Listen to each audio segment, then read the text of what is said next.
nothing on the services they use, working families are taxed over and over. It's no wonder they're lying about Amendment 5. Our corrupt tax system is rigged in their favor. They're getting a free ride on your back. Don't believe their lies. The truth is, Amendment 5 closes loopholes exploited by the super rich and slashes taxes paid by Missouri's working families, phasing out income taxes and cutting property taxes. They finally pay what they owe while you keep what you earn. Vote yes on Amendment 5. Paid for by Missouri Promise PAC. News Talk STL is celebrating our 5th birthday. And we're giving away a limited edition News Talk STL America 250 t-shirts. It's exclusive, it's collectible, and it could be yours. Just head to newstalkstl.com to register. Happy birthday! Happy birthday, News Talk. Been listening since day one. Happy birthday to my talk station. 5 years, happy birthday. News Talk STL. News Talk STL. Happy birthday to us, and good luck to you. JC's Wayback Machine. After Phil Collins went solo in 97, Genesis tried to carry on with a new lead singer. You'll hear how that went. The A-list interview of the week is with Caesar Milan, the dog whisperer, and it's the anniversary of the moon landing on Monday. We'll go lunar on you with songs about the cold-hearted orb that rules the night. All brought to you by the Weber Automotive Group. It's JC's Wayback Machine. Every Saturday night, 6 to 9 on News Talk STL. Hello, Kirk Hilsinger, Chairman of the Republican Party, City of St. Louis. We are urging everyone to get out and vote this August primary. We need your vote every election. We remind you to vote yes on Amendment 4. Stop out-of-town money from being used to bypass your elected state legislators. And vote yes on Amendment 5. Tell businesses fleeing high-tax states like Illinois that Missouri is open for business and help lower our income and personal property taxes. Help us fight democratic socialism in its backyard by visiting stl-gop.com and donate, come to a meeting, or volunteer to help out. Paid for by St. Louis City Republican PAC. Curtis Farber, Treasurer. Looking for unbelievable deals? Stop by Overstock Outlet in Lake St. Louis or Warrenton. Open 7 days a week. Discover big savings on a huge variety of merchandise with no hassle. Just great prices. Visit us in Lake St. Louis on Highway N or in Warrenton on Boones Lake. Check out our Facebook page at Overstock Outlet Lake St. Louis or go online to overstockoutletstl.com. Unbeatable value, friendly service, and you never know what we'll have at Overstock Outlet. From the News Talk STL Weather Center. See some pretty good cloud cover today. It's going to be very humid and hot with the high temperature in the low 90s and that heat index up to about 96. And that humidity is really going to stay thick for the next few days.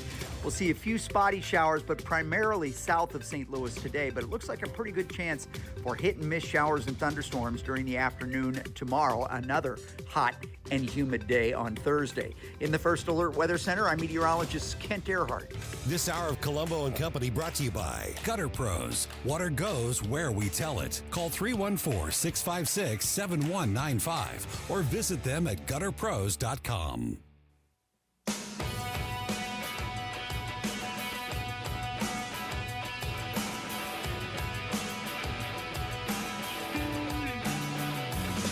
The time to rise has been engaged. You're better, best to rearrange. I'm talking here to me alone. I listen to the finest work song. Your finest hour.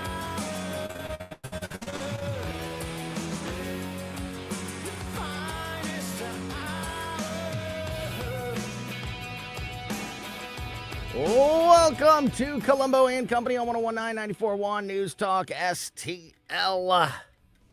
It is a Wednesday afternoon, and there is a lot to talk about. Thank you for being here with us. I'm Tony Colombo in studio with producer Ashlyn. And today we are going to do all the normal stuff. We're going to get you up to speed on what's happening with Iran. We're going to get into some of the national stories, like there's a huge fraud story coming out of New York. You know, Donald Trump and the Trump administration, and specifically J.D. Vance, the vice president, Trump has put J.D. Vance in charge of a anti-fraud task force. And I think the motivation behind the creation of this task force had a lot to do with Minnesota. Obviously, with Tim Walz being so much on the public stage when he was running for vice president, and all the things that have happened in Minnesota, and then the major scandal, the fraud that was uncovered there, and then more fraud uncovered there, then more fraud. I think that was the genesis of this task force. But we have seen them now make major reports and uncover major fraud operations in Minnesota, in California, in other places around the country. And today, they announced that the Department of Labor, in collaboration with the White House's task force to eliminate fraud, has deployed a strike force to New York to recover hundreds of millions in unemployment fraud payments. New York has exhibited fraud and improper payment rates on a scale we've never seen before, said a spokesperson for the Department of Labor, draining nearly $2 million a day. This is the biggest fraud scandal that has been uncovered by this task force. And maybe $2 million a day? Maybe the biggest one ever? So I want to get into those details. Republicans in the House made a huge step towards not only coming up with an actual budget bill instead of just, preparing for the next government shutdown and continuing resolution, which is still probably going to happen, by the way. But they're pretending to try to not let that happen again. But the important thing here is that this package also includes another legitimate run at passing the SAVE Act. And there were big strides made in the House to now move this new legislation up to the United States Senate. Some of the Republican congressmen have used the term come to Jesus moment for Republican senators to finally get the Save America Act across the finish line. And, third time's a charm. How has it possibly taken this long? What are you doing? All of these questions being asked to those senators. And so we'll fill you in on those details, and we'll get up to speed on what's going on there. But, hopefully a good thing, hopefully a step in the right direction. And we're going to do all that. We're also going to have some fun because it's Wednesday. We're going to open up KLOSES Cabinet at 3 o'clock. We're joined by Mark Close from KC95 and Skip Weber from Weber Chevrolet. Always a great time just to have some fun in the middle of the week, especially on a crazy, intense news week like this, like all of them are now. So looking forward to that. But also throughout the show and with our other guests today, we're going to focus on the Missouri elections that are right around the corner. Less than 3 weeks away now from the August amendments. And I've mentioned this the last couple of days, but we've had a lot of distractions. And, there's things that happen live radio, that you can't, there's nothing that we can do about it. On Monday, we had the press conference about Lindsey Graham's sister being appointed, right in the middle of the show that we had to go to. And so I've mentioned this the last couple of days, but I haven't had a chance to dig into it as much as I've wanted to. And we're going to do that today. And that is looking at these upcoming elections specifically. I mean, we'll talk about November's midterms a little bit because it's relevant to the conversation. But I want to focus on the August primaries and specifically some of the big races and obviously issues like the amendments. Amendment 4 and 5 are getting the most attention, but there's more than that. Amendment 1 is personally something that is important to me, and nobody's talking about that at all. that is just ensuring that we continue to fund our parks and outdoor recreational areas across the state of Missouri. And so I want to take a step back in the timeline of the discussion, because we have skipped forward to the debate about these issues or making our case for or against things like Amendment 4 and Amendment 5. And I think it's important to go back to the beginning and understand exactly why do we need Amendment 4 and Amendment 5. What is IP reform? When we talk about Amendment 4, we've been talking about IP reform for so long that 2 years of just saying we need to implement IP reform, we need to pass IP reform.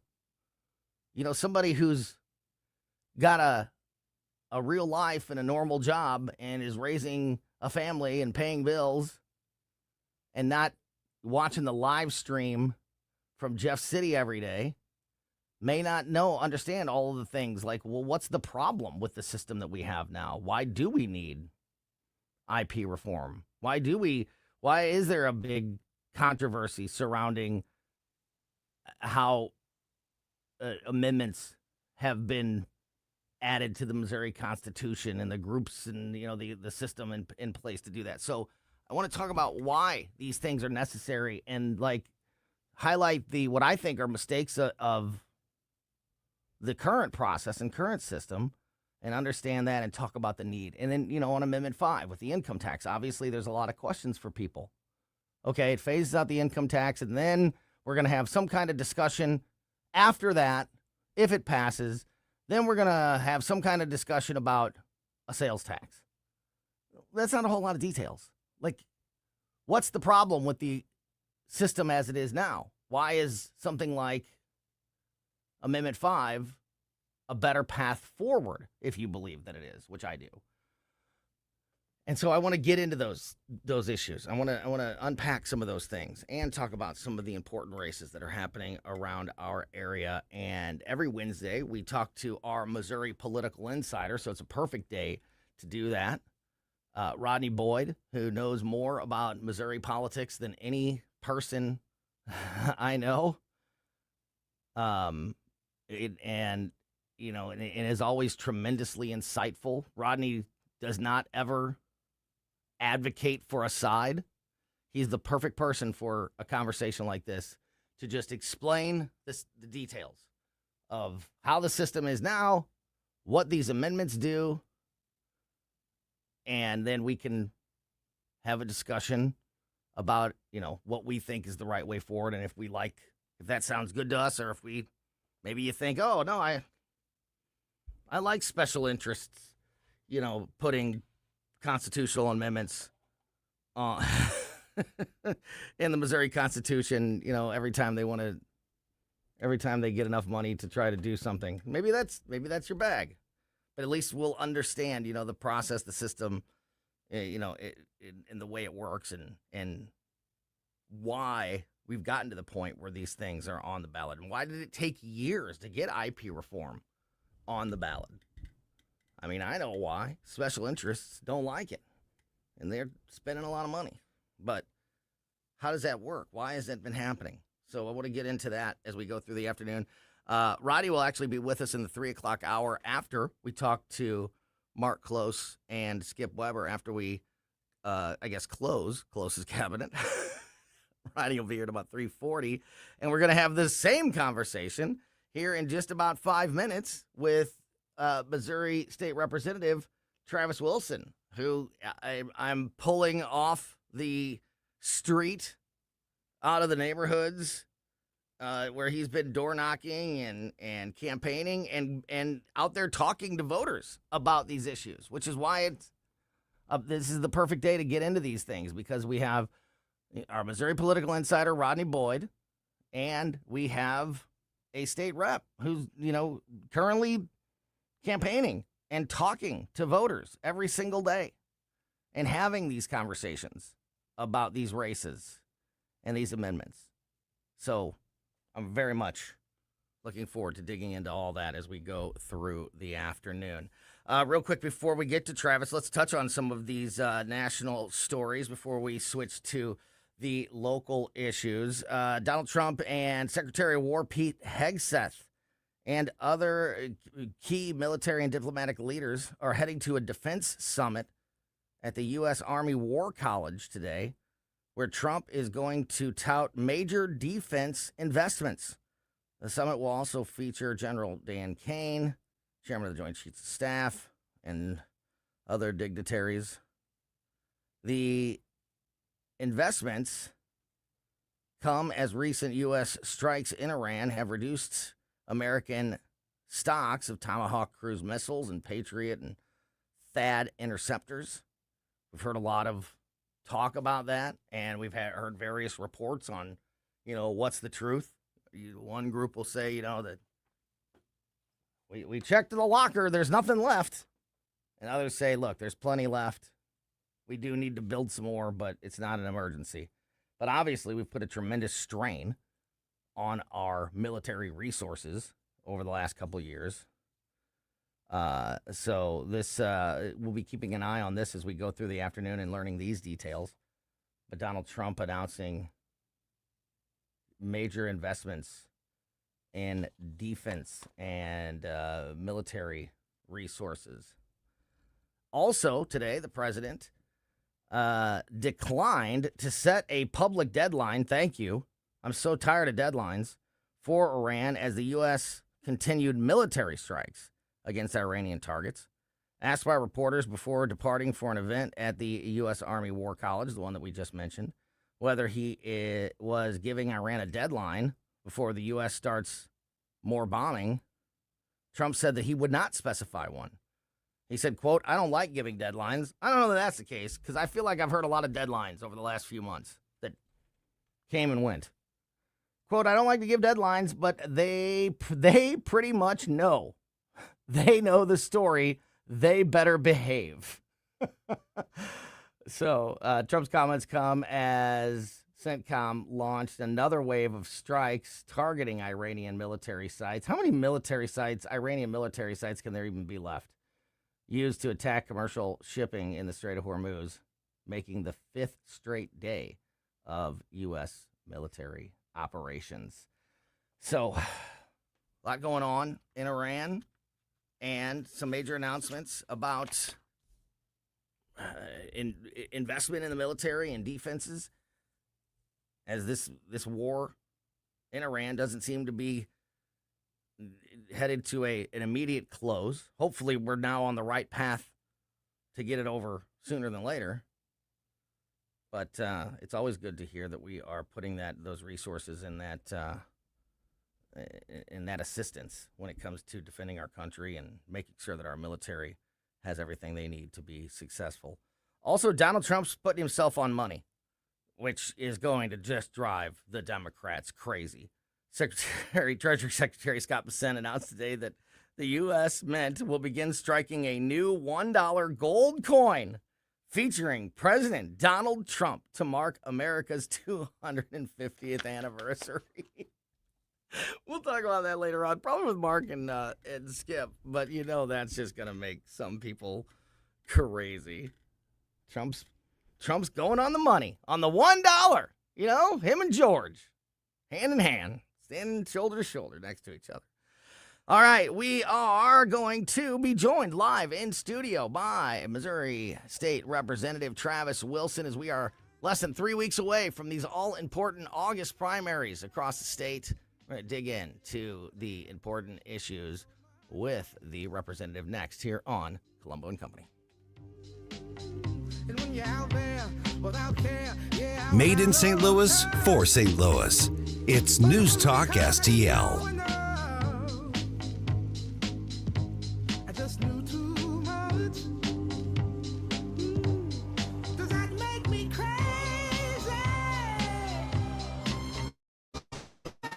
This is so stupid. St. Louis's Okay, I'm hanging up on you now. place to talk. News Talk STL.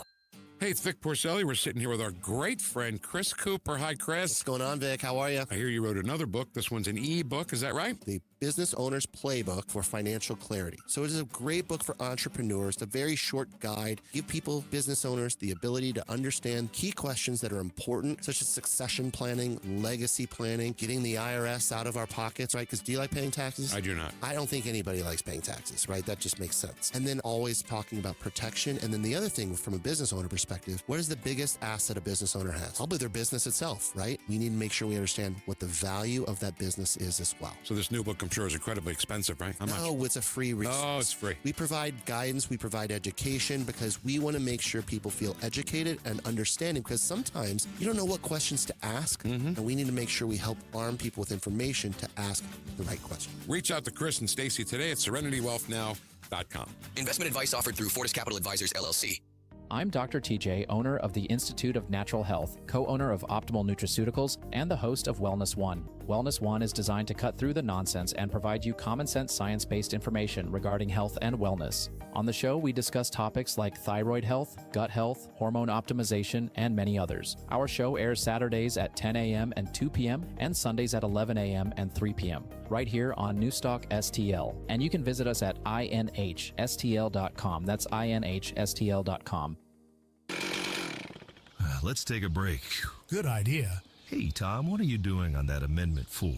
You know, we fought for our freedom and rights. I'm not giving them away without a fight. 4 takes them? That's exactly what 4 does. For over 100 years, Missouri voters have used our constitutional power to act when the politicians refused.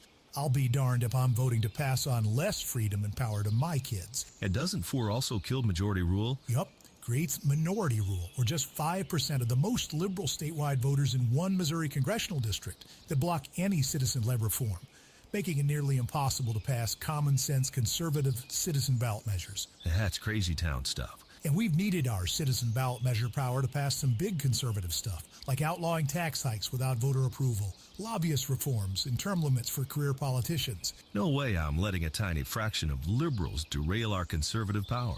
I'm no on Amendment 4. Hard no on 4. Pay 4 buttons or inch prepare governance. Tim Jones and Chris Arps in the afternoon. 2 Supreme Court justices were on the Hill testifying. We'll ask Zach Smith at 420, does he wear a bulletproof vest? Tim Jones and Chris Arps. Weekdays at 4 on News Talk STL.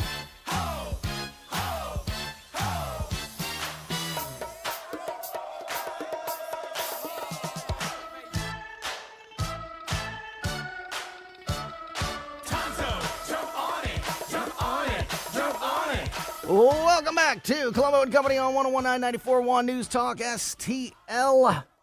Joined now live in studio, as I mentioned a moment ago, pulling him off the campaign trail. A man who's been out there knocking doors for weeks, months, years.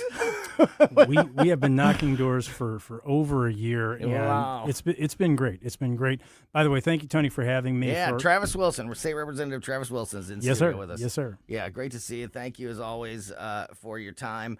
And as I mentioned in that first segment, and I mentioned this, and I've talked about this, Monday and Tuesday to start the week, how I want to start really focusing on the issues on the August primary ballot because it's less than 3 weeks away. Yes. And I think that, unfortunately, this is political ad time. We just heard one a minute ago. Mm-hmm. So we're getting bombarded with political ads. And a lot of times we pick up the conversation sort of on step 2 or 3. Like we start debating what was in the ads and endorsing our side or whatever it may be, but we don't talk about what is the root problem. Mm-hmm. Like, why do we need IP reform? What is the current system for income tax? Why does it need it? So, to understand, where these issues come from, I think helps people understand why they are such a big deal and Correct. why they are so Correct. impactful. Before we dig into the specifics, just because you have been out there talking to so many voters lately, are you feeling, I don't know if excitement is the right word, engagement, basically, like that people understand the impact that these issues are going to have on our lives and the importance of voting in August and not waiting until November when the general election at a normal time. We're not used to voting in August, but it's really important that people do because these are massively impactful issues. Is that message getting through? And do you feel like more people are engaged with a primary election than maybe in the past, or is there still a lot of work to be done in that area?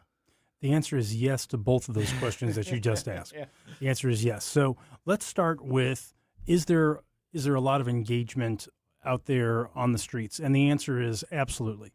People who are predisposed to be primary voters, they're well informed.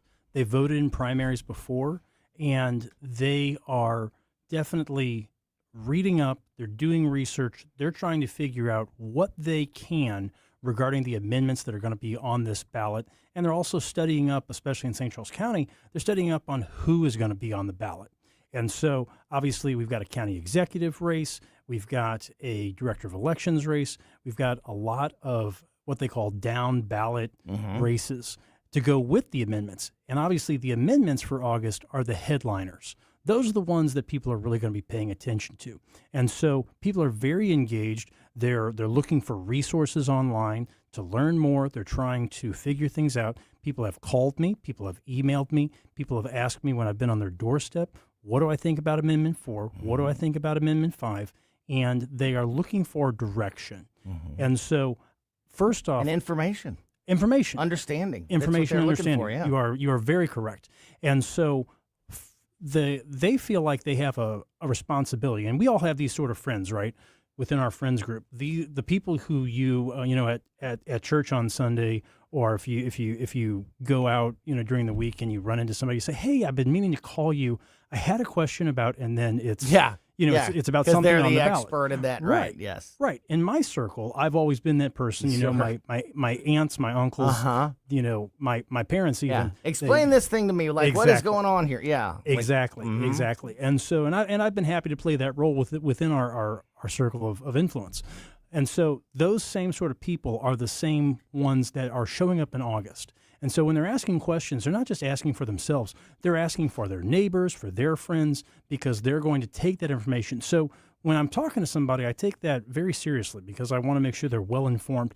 And regarding especially Amendment 5, I've been directing people to, number one, go to the Secretary of State's website, read the ballot language. A lot of people don't realize that they can do that. You can do that today. Just go to the Missouri Secretary of State's website, and you can see in plain English exactly what's going to be on the ballot.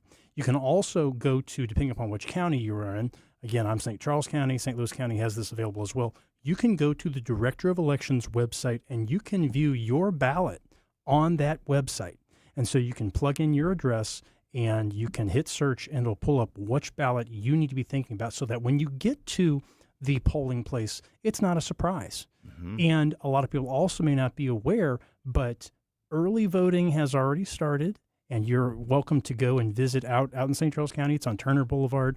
I'm not 100% sure of the St. Louis County location, but it could be Googled. Yeah. And so go there, and you can vote early.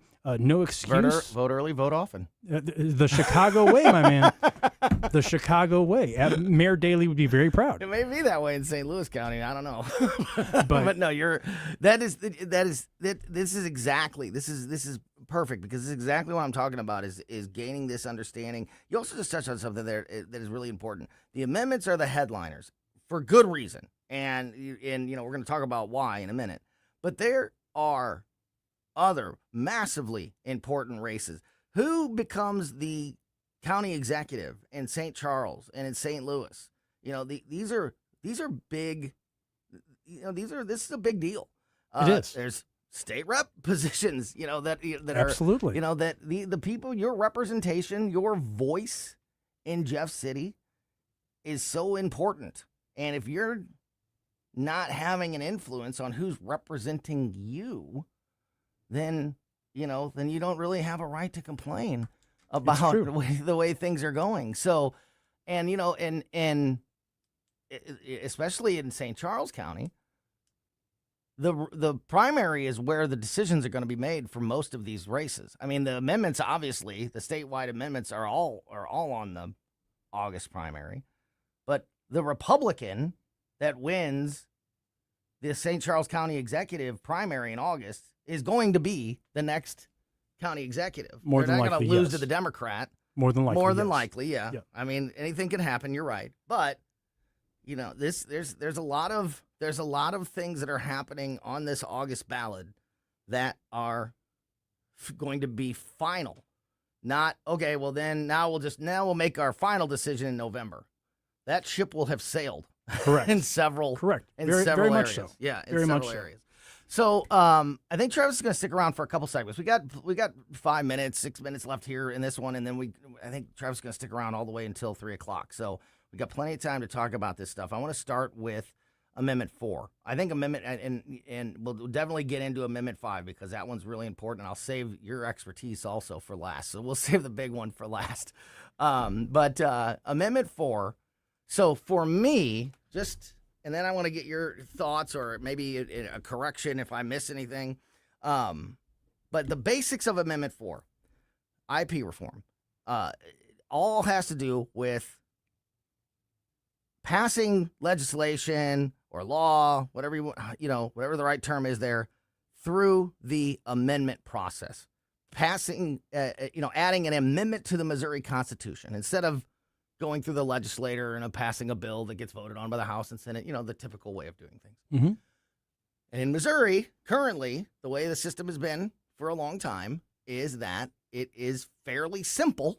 When you go back to history class and think about constitutional amendments, you think about the U.S. Constitution, it's a very difficult process. Yes. You have to have, a massive majority in every area, essentially, across the country to get something on in the Constitution. In Missouri, it is not that difficult. Mm-hmm. It's 50% plus one. That's it. And it's my belief that, and you hear the ads now, there's lots of ads that are against Amendment 4, and you hear a lot of talk about that, and it's like, well, why is that voice so loud? In my opinion, and I think that it's factual. I think that I can very easily back this up. That's because that amendment process has been utilized almost exclusively by special interests. Correct. Sometimes I agree with the special interest, by the way. I'm not saying that every single one of them is bad. I was a legalization person. I don't think we should have put it in the Constitution. Travis laughing at me. Listen, I'm a libertarian. Wear what you do. It is okay, Tony. Do what you do. It is Just okay. don't hurt me or hurt other people. Don't break any laws, and I don't care what you do with your life. But I was pro legalization, but I had to struggle with myself because I didn't want to put it in the. I didn't think it was appropriate to go to use the constitutional amendment. So it's a way for special interests to dodge the legislature and that's exactly what's happening. Dodge the voice of the people. Yes. Because getting back to what we talked, we elect our representatives to go speak for us in Jeff City, and this is a way that the special interests can dodge it. And who's got more money than special interests? Nobody. So they know that they are able to have very well-funded campaign ads, and their loud voice is everywhere on the radio, on television, on social media. 100%. And they don't want that to go away. They don't want that ability to very easily pass a constitutional amendment to go away. That's my stance. Your stance. And you've brought up a great example when you talk about legalization of marijuana. That is something, when you look at before it was completely legalized, we had medical marijuana in Missouri. And so medical marijuana, in my humble opinion, would be similar to just about any other drug that you'd have to see a medical professional in order to obtain. And so that was sort of the beauty of medical marijuana. And so does medicinal marijuana offer certain benefits that other drugs do not and therefore can be helpful? Let's for the moment say, sure. Legalizing it, especially in the Constitution, completely changes and it opens up an entire realm of issues for employers, for people who are taking advantage of that drug, how often, how much, how long does it stay with you, et cetera. All of these become question marks. And then you also have the entire issue of municipalities and certain governments, county governments, for instance, trying to wrestle with how do we regulate these? How do we make sure that they're handled correctly? And it becomes, in essence, it's, similar to, trying to regulate liquor licenses.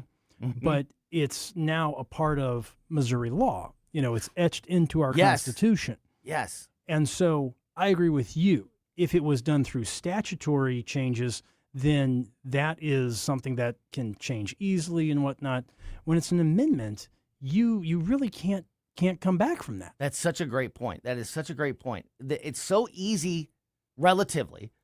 It's so relatively easy to get an amendment in the Constitution. That's why the Missouri Constitution has something like 130, which is crazy. Insane. It's insane. And it will have 300 in our lifetime if we don't do something about IP reform. It will every single election, if we don't pass Amendment 4, every single election will have some sort of initiative petition.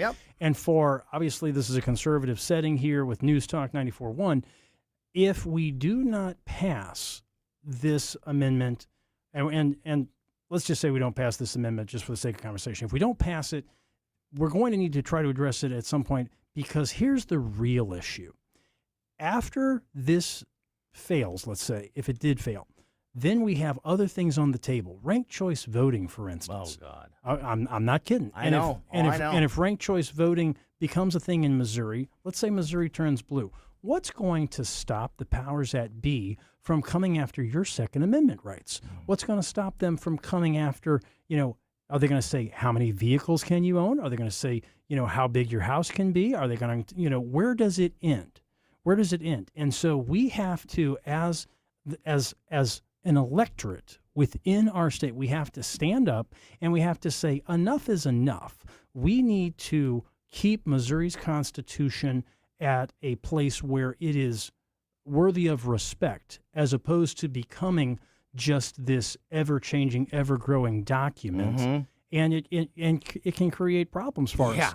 Can you imagine a conversation 20 years from now, like, the Rodney Boyds of the world that are Love Rodney. Super Missouri political nerds, like having a contest, having a quiz, and going, all right, what's Missouri Constitutional Amendment number 248?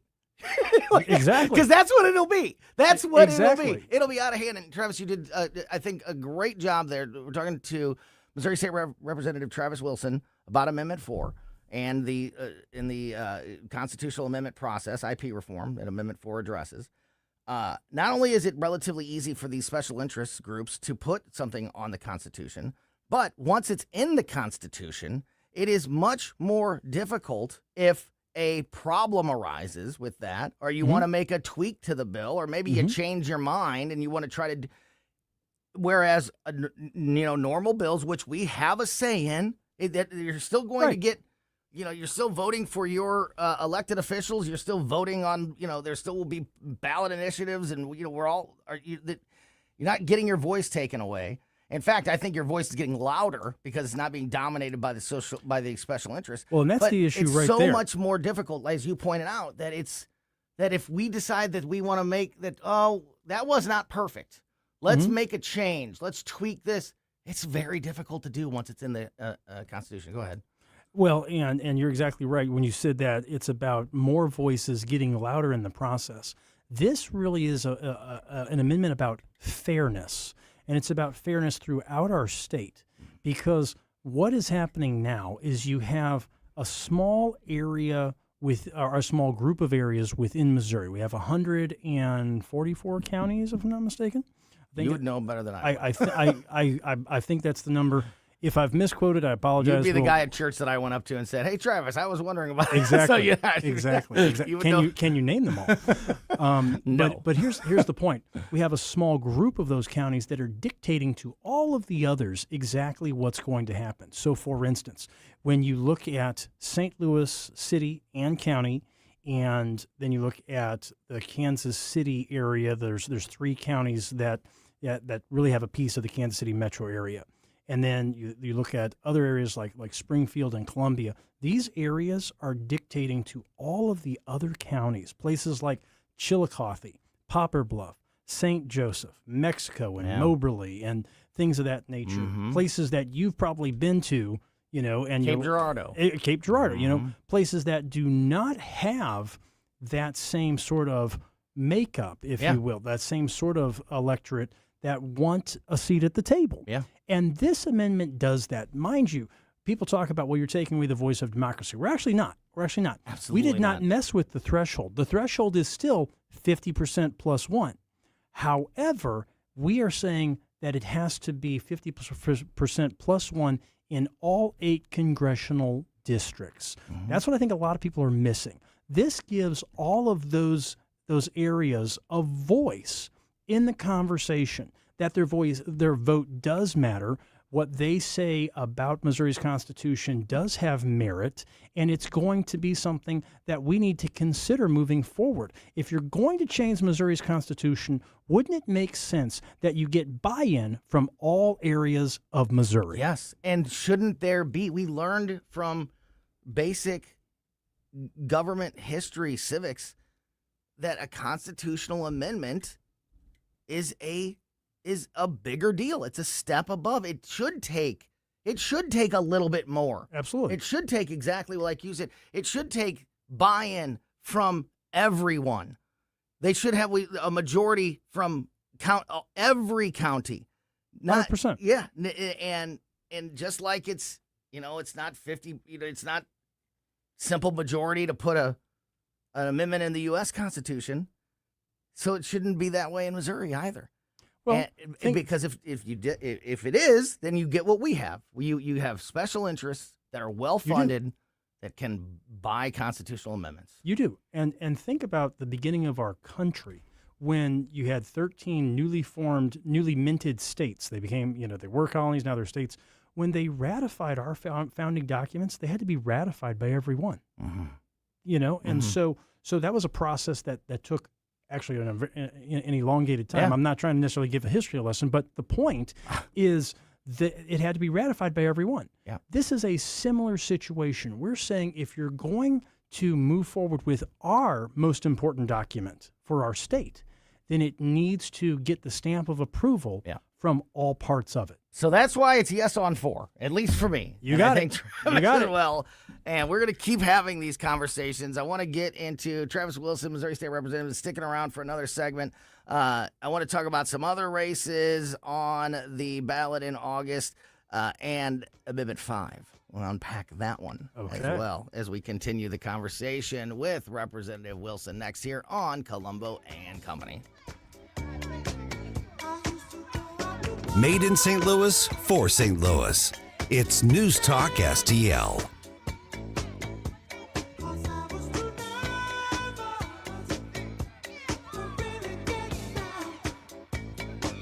If you have a phone, you have a radio. Wherever I'm at, home, car, wherever. Download the all-new News Talk STL app. If you have a phone, you have a radio. Just a convenience on the phone. Streaming live on the mobile app. Love the new app. And listen anytime, Everywhere. anywhere.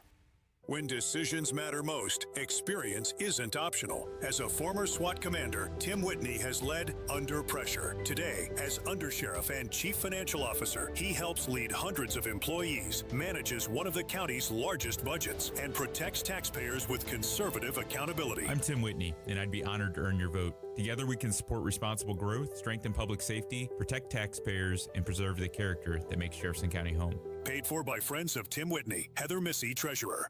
When Donald Trump needs conservative votes to help pass his agenda for Missouri, Representative Trisha Burns never answers the call. Trisha Burns has missed 370 votes. Burns is bucking President Trump's priorities. Burns did not vote to stop DEI initiatives, prevent China from owning Missouri land, defund Planned Parenthood, and Burns did not vote to ban boys from girls' sports. Trisha Burns not showing up for Missouri and President Trump. Instead, Trisha Burns spends her time pulling pranks on the Suicide Prevention Hotline. Yes, you heard that right. Trisha Burns lied to the police and staged a fake suicide emergency. She sent a series of messages to the hotline and said she, quote, had a gun to her head. End quote. When she got caught, she said there'd be no consequences because she's a politician. By August 4th, vote to show Trisha Burns that there are consequences to being bad at your job. Cut the Bull PAC paid for and is responsible for the content of this advertising. Not authorized by any candidate or candidate committee.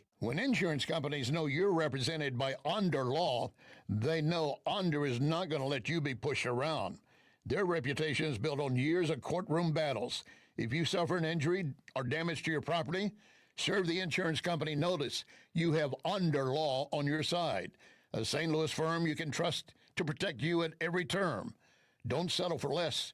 You want to win? Believe me, Onder wins. Onder, O-N-D-E-R, underlaw.com. Are you tired of hard chlorinated water drying your skin out, tasting bad, and ruining your fixtures? Jones Air and Water Treatment has a solution to this pollution. Our Hydratech H2O leaves you with great tasting soft water at all fixtures in your home with one unit. Call Jones Air and Water at 636-899-1040 or visit us on the web at joneswater.com. You can be a filter or buy a filter. Jones Air and Water, 636-899-1040 or joneswater.com on the web. Call us now. This hour of Colombo & Company brought to you by Gutter Pros. Water goes where we tell it. Call 314-656-7195 or visit them at gutterpros.com. Everybody get up.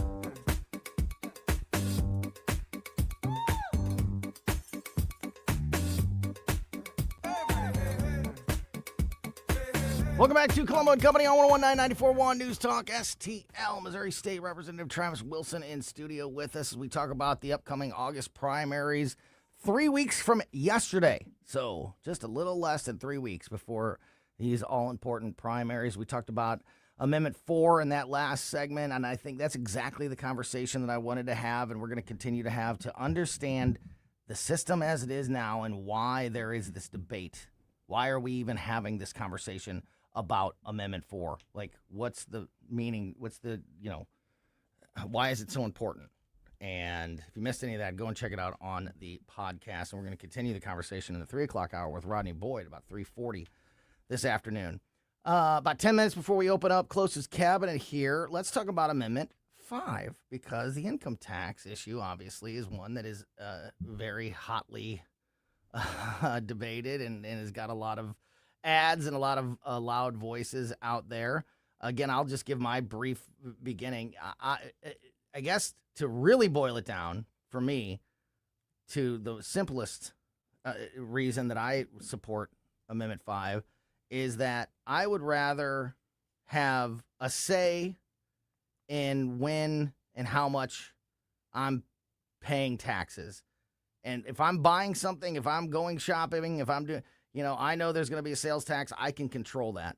I can't control somebody just reaching in to my paycheck before I even get a chance to touch it and taking the money out. I would rather have a little bit more control. There's a lot more to it than that, but just to kind of boil it down, that is kind of the basis of my argument of let's get rid of income tax and find a different path forward. What are your thoughts? Well, I'll share that with you. Before I do, during the break, I wanted to make sure I corrected myself. I figured out it's 114 counties, so I think I misspoke earlier. Wanted to correct that. So 114 Missouri counties, yes. Yep. I apologize for anybody who... You had all the right numbers. You just had them in the wrong spot. Yes.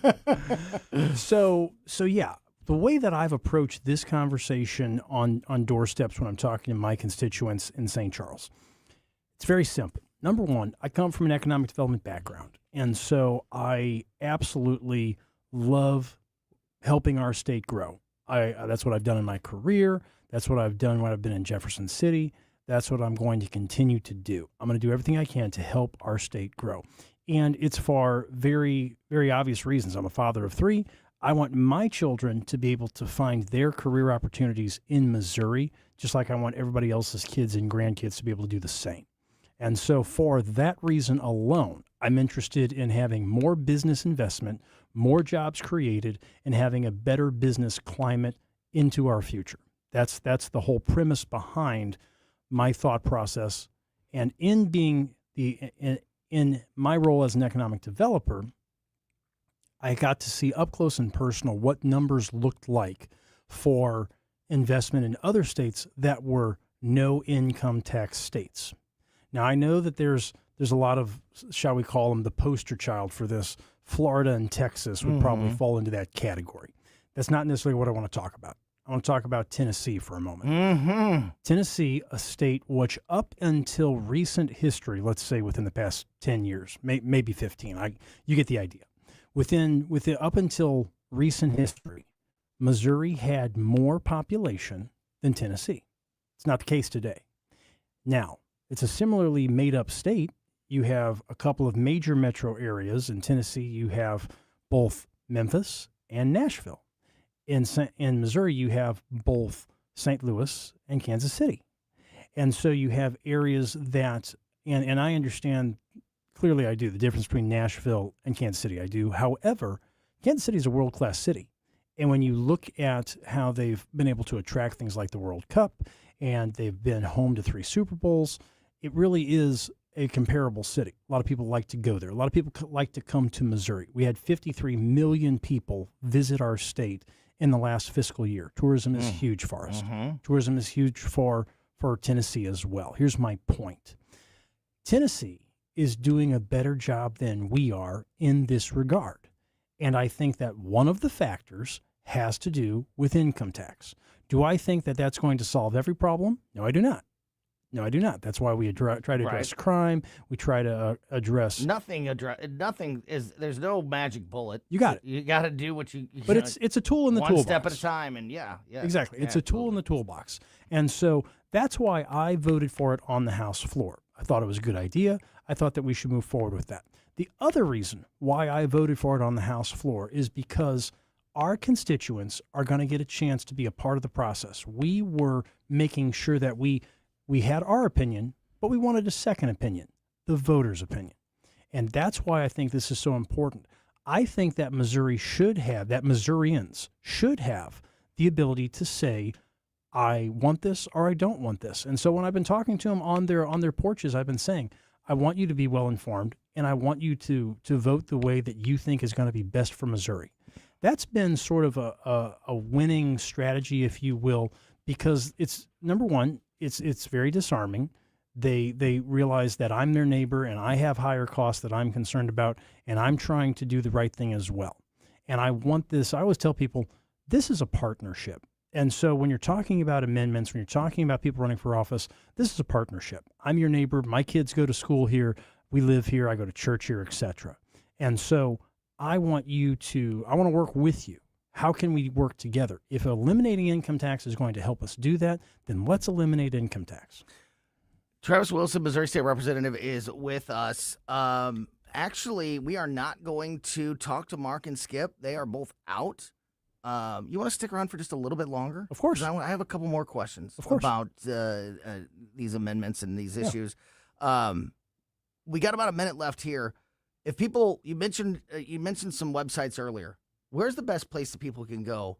As you know, we're having these great conversations here, and we're going to continue to do that. Try to educate and inform people about these amendments. But I always encourage people to go do their own research and understanding.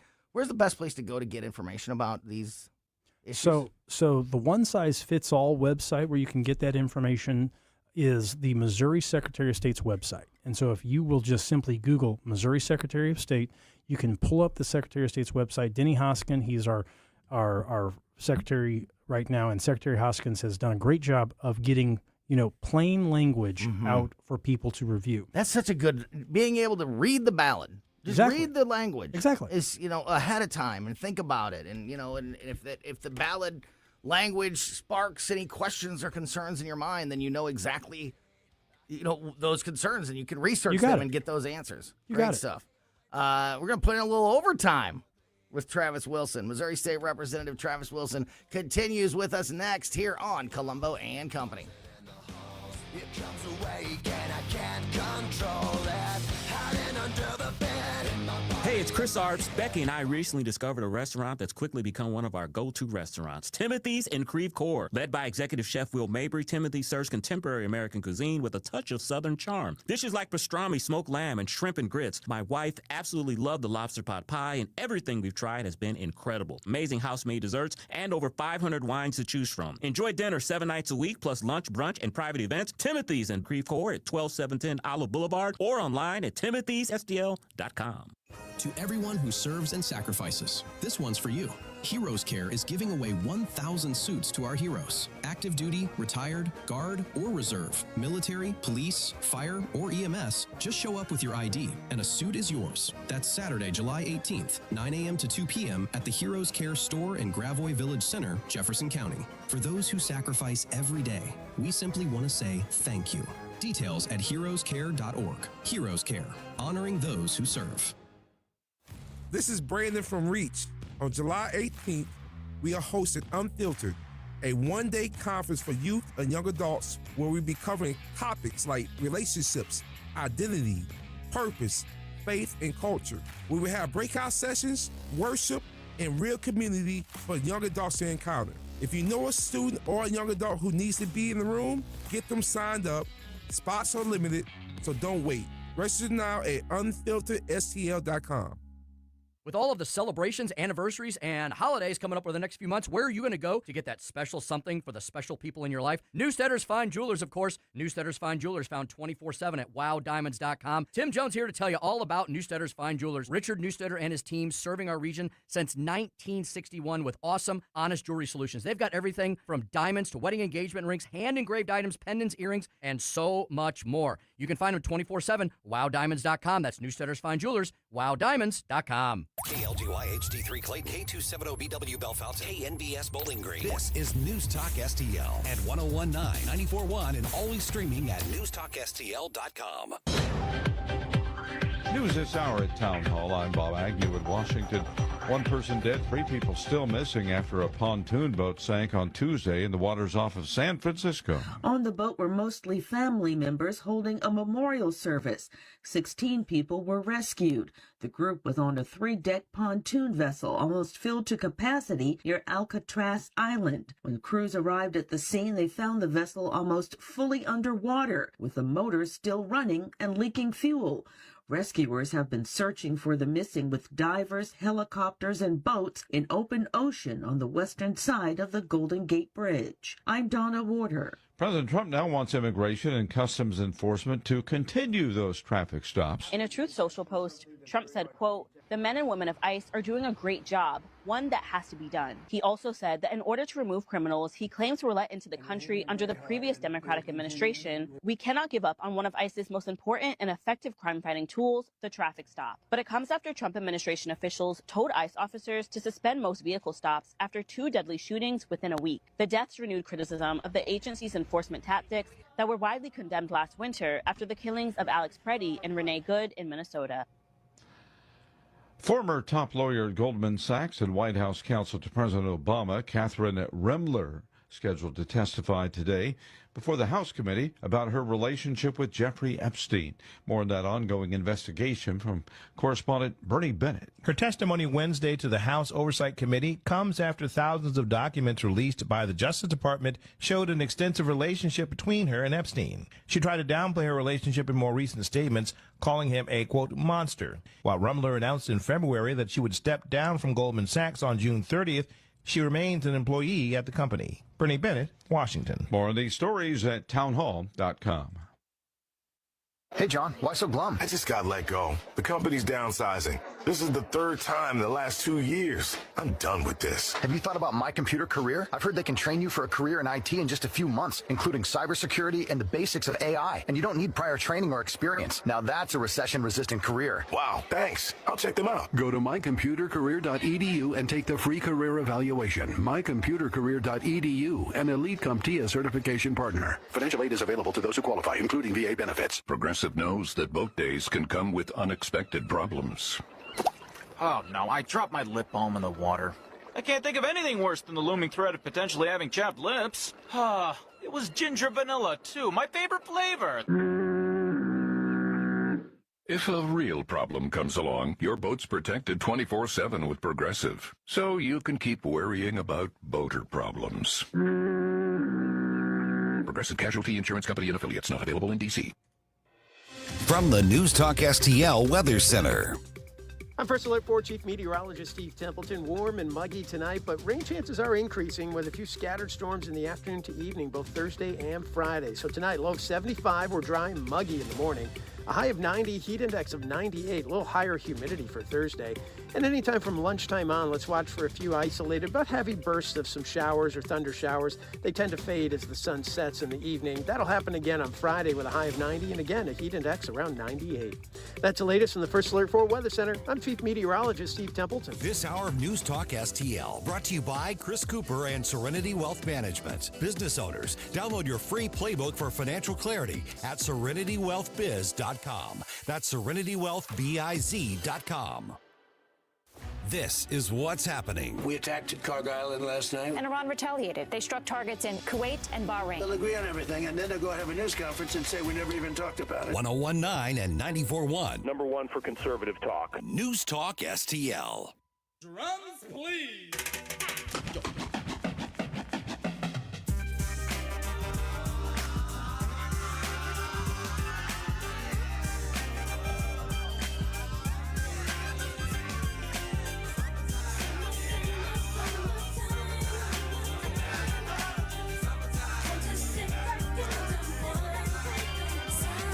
Here it is, a groove slightly transformed. Just a bit of a break from the norm. Summertime by Will Smith, but I don't think this is Will Smith. I think this is DJ Jazzy Jeff and the Fresh Prince. I think this is before Will Smith days. That is a throwback. Yeah, absolutely. I picked that song because it is it's one of my favorite just summer songs. And typically at this time, 3 o'clock on Wednesdays, we open up Closest Cabinet. Talk to our buddy Mark Close from KC95 and Skip Weber from Weber Chevrolet. However, both of those gentlemen are out of town, which I knew and then forgot. Way to tell on yourself live on the air, We're Tony. going to open up Closest Cabinet next week. Of course, all brought to you by Weber Chevrolet. But it actually worked out because we have Representative Travis Wilson in studio with us, and we've been talking a lot today about the local issues and the ballot initiatives, the amendments, the races coming up on this August primary, and then obviously the November general election after that. Massively important for voters across the state of Missouri and across the country. But these local issues, it's just the irony of that. Local politics are the most important. They're the most impactful. It's true. Your state representatives, your state senators, your county executives, your state constitution and the laws within your state are the ones that impact you the most. It's true. But they very often, almost always, don't get the same attention or voter turnout or engagement than, the presidential race, which of course the presidential race is a big deal. 100%. But, it's I would make the argument, very comfortably make the argument that, these races, these things, Amendment 4, Amendment 5, Amendment 1, these various county executive positions and state representative positions are going to have more of an impact on your life in the next few years than whichever side wins majority in the House or Senate. Both of them are big deals, but your local, what's happening here locally is more important and impactful, and that's why it's so important that we discuss these issues. We were talking about, we really unpacked Amendment 4 and the IP reform and constitutional amendment process in the 2 o'clock hour, and we were sort of halfway through talking about Amendment 5. Correct. And the income tax issue. If you missed any of the conversation in 2 o'clock hour, go check it out on our podcast. We put the show out as a podcast right after we get off the air every day. We put it on every podcast platform, so wherever you like to get podcasts, just subscribe to Colombo Company. It's the best way to make sure you never miss any of these great conversations. I mentioned earlier that our Missouri political insider, Rodney Boyd, he's going to join us at about 3:40. Also, Stell Babe, producer Stell Ponticus, is going to jump in for a little mini edition of Close's Cabinet in about 10, 15 minutes from now. So looking forward to that also this hour. But as we continue the conversation with Representative Travis Wilson, we kind of set up income tax, how it works, and so let's talk other states specifics. that the things that are happening in other states that are maybe a guide, an example of if you make some of these types of changes to your income tax, your tax code, the way that it sparks growth in both population and business. So we're kind of on that. Absolutely. We're right at that edge. What are we going to do? Are we going to head down that path? Or are we going to continue, with the same old, same old? Go ahead. Well, it's true. It's true. And I think it's important, last segment we talked, sort of like you said, the setup of it.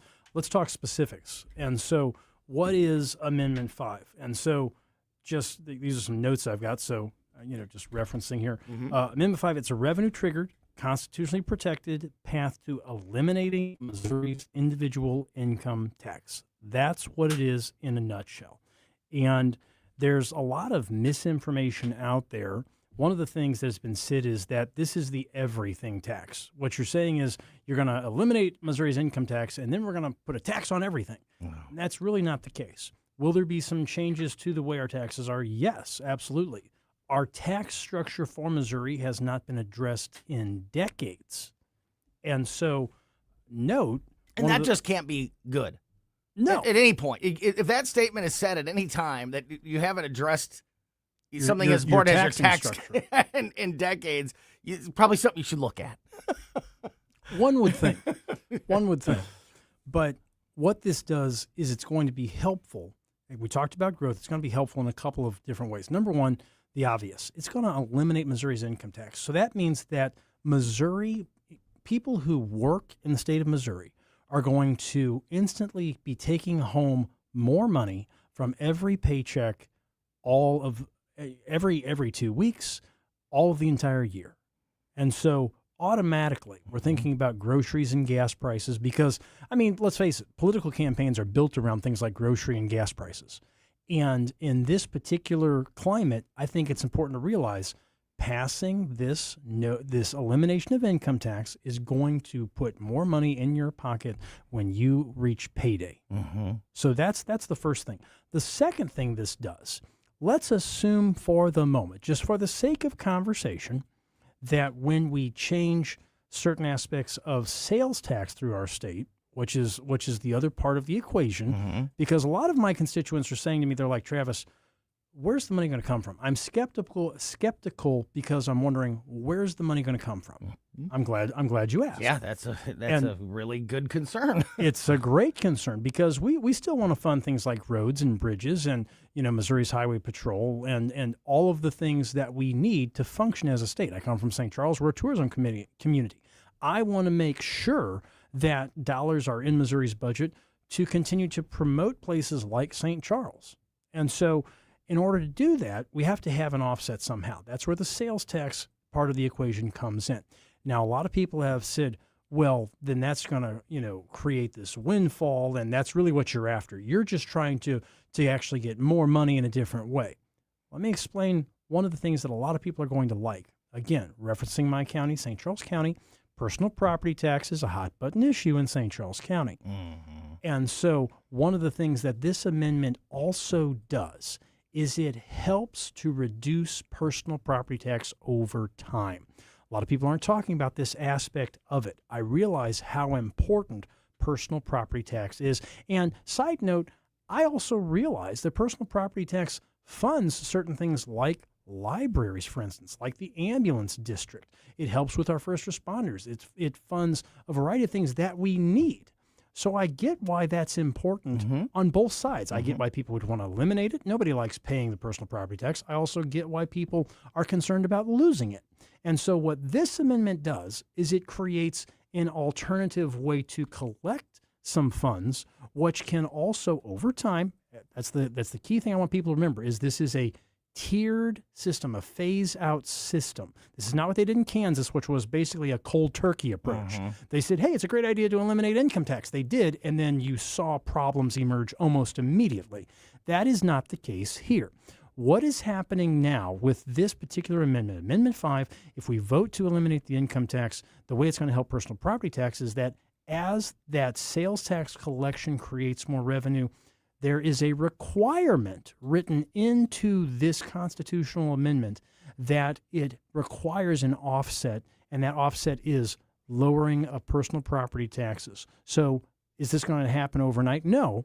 But is it eventually going to create a better plan regarding personal property tax? Absolutely. I think it's a much wiser approach Absolutely. to have that gradual, because it gives you time to replace and come up with that plan. And as I go all the way back to the beginning of this conversation, when I said my oversimplification way to explain why I am a yes on Amendment 5 is that when it's the income tax, you have no say in it. I have no say in it. Just is gone from my paycheck before I've ever even seen it. Absolutely. If I'm spending money on goods, if I'm shopping or whatever, at least I can control what I'm buying and how much I'm spending, and then therefore, to a certain degree, how much of my taxes are going. But you touched on also, that process. I think one of the things that the people that are against Amendment 5 are taking advantage of is that we don't have that second piece figured out yet. It's because true. you can't put together a plan for something until you know what the system that you're on is. It's so true. we have to we have to make this decision on Amendment 5 before we can build that. The important thing to me is, and my question to you is, will we as Missouri voters have a voice in how that sales tax structure is put together? That second step, as we do have that conversation and we build that in that replacement. I mean, we have our voices in, sending our people, the right people that we trust to Jeff City. Absolutely. But will Missouri voters be a part of that process of whatever, putting together that second step of this if Amendment 5 Absolutely. passes? Absolutely. I think that's an excellent question. And what I would say is Missouri voters are always going to have a chance to have their voice heard. They're going to get their day in front of a committee. They're going to get their opportunity. And not only is it important right now, but I would encourage people, regardless of whether Amendment 5 passes or not, you need to be engaged with your state rep. That's one of the things that I've told people in District 106 as I've been out running for re-election. I'm not taking anybody for granted. I want to hear your voice. I want to hear what your concerns are, and I'm meeting people at their door and having those conversations. And sometimes those conversations are difficult conversations, and I think that's worthwhile. If you want to have your voice, Missourians always should. That's why I always give people my personal phone number. I'm happy to do that right here, right now, 314-540-1965. I'm happy to share that. And I always do that for one main reason. I want the people that want to reach me to be able to. Yeah. I believe that politicians should be accessible. And in this process, regarding not only right now, but in the future regarding the results of Amendment 5, I think that people need to continue to be engaged, not just when it's an election year, but all throughout the year. Yeah, and having that voice, that's the other part of this, having a say and being a part of the discussion on where we go from here if we eliminate the income tax and we go, we phase out the income tax and pass Amendment 5, again, is just more control and influence that me as a voter has that I don't have right now. And I'd rather my voice be heard. I'd rather have a say in how this all plays out than continue down the path of just keep taking my money out of my paycheck and Absolutely. And I just have to and you have no say in that process right now.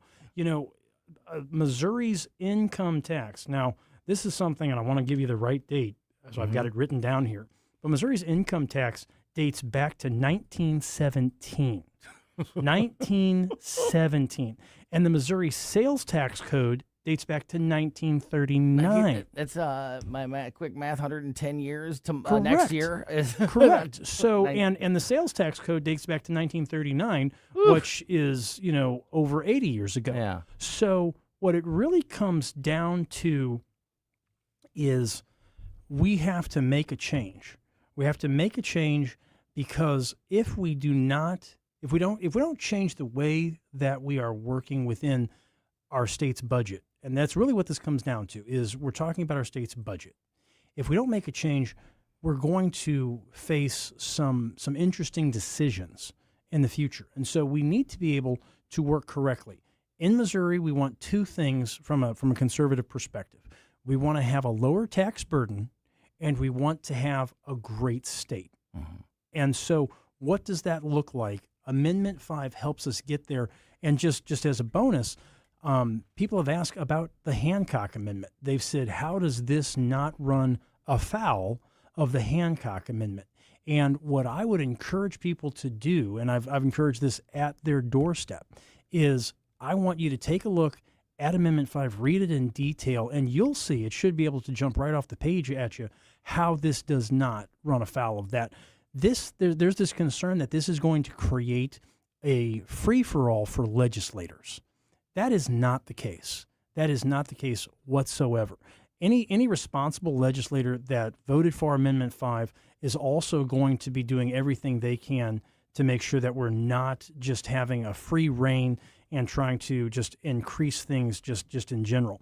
The exemption from the annual revenue calculation in Hancock is limited with express statutory guardrails. Any bill expanding the sales tax base must find that the expansion eliminates the income tax and property tax. Yeah. The legislator cannot use this window for unrelated revenue increases. That's so important. That's so important to know. And Absolutely. that's the kind of information that you're not going to get in a 30-second ad from anywhere. And that's why these conversations are so important. And there's more to unpack. So we got to get Travis back on again really soon, and over these next 3 weeks, to continue this conversation, because things like Amendment 1 is very important to me. Yes. And, and I'll leave with this. It's just, it's a little bit of, I don't know if it's irony or bizarro world. The fact that we've yelled so long, me personally have just screamed about IP reform for so long, that kicking special interests influence out of making law in Missouri and cutting taxes when it comes to that somehow we're fighting for our lives to do these, to eliminate special interests, or not eliminate, but limit and take away some of the. They're like the living dead. They just keep coming back. Yeah, we want to cut taxes and get special interests out of making laws, and somehow this is controversial and a big deal. But it's because who'd have thought? Yeah, I know. That's why these August primaries are so important. Travis, you mentioned that a great resource is the Secretary of State's website. You can go and you can read the ballot language, learn more specifically about these issues there. If people, especially in St. Charles, want to learn more about you and your platform and your campaign, what's the best way to follow everything you're doing? Well, it's very, very simple. As I stated before, I give everybody my personal phone number, and I want to have conversations. 314-540-1965. You can also email me, my personal email, TRAVWILS at, and don't roll your eyes, sbcglobal.net. It's an oldie but a goodie. TravWills at sbcglobal.net. You can also visit my campaign website, wilsonforstc.com, wilsonforstc.com. But I definitely want to hear people. I love District 106. I love St. Charles. 31-year resident of St. Charles County. Wouldn't want to live anywhere else. And so pleased to call it home with my beautiful wife, Chris, and our wonderful kids, Lincoln, Eliana, and Quincy. And my parents live there. My brother and sister-in-law live there. Our church, Restoration Church, is there. We love St. Charles. Well, thank you so much, especially for some bonus time. Perfect timing to have Travis Wilson in studio with us today. And we had all of that. We had 3 segments, and there's still so much more to talk about. We could do this all day. Exactly. That's how important these issues are, and that's how important these conversations are. So we're going to keep them going in the coming days. And thanks again, Travis, for your time as always. Thank you, Tony. Good to be with you. That is Missouri State Representative Travis Wilson. Our Missouri political insider, Rodney Boyd, will be with us in about 20 minutes. But first, we're going to have a little mini version of Close's Cabinet without Mark Close or Skip Weber. We have, I think, possibly an upgrade. Stell Babe, producer Stell Ponticus, joins us on Colombo and Company. Next. transform. Just a bit of a break. Watch us on our live stream using Rumble, Facebook, and Twitter. All that hardcore dance that has gotten to be a little bit out of control. It's cool to dance, but what about a groove that soothes and moves romance? Give me a soft, subtle mix. And if it ain't broke, then don't try to fix it. News Talk STL. Always streaming on your smart speaker, our mobile app, or newstalkstl.com. Fox News Commentary with Laura Ingraham. Next. My name is Whitney Allen, and I'm a widow. My husband, Ryan, died. We never thought we'd ever have to use life insurance, but the unexpected happened. With Ethos, signing up was fast and 100% online. You can get a quote in seconds, apply in minutes, and get same-day coverage. No medical exams, and you can get up to $3 million worth of coverage. I'm grateful we were prepared. Get your free quote at ethos.com/term. That's ethos.com/term. Paid spokesperson. Time spent on application may vary. Online health questions required.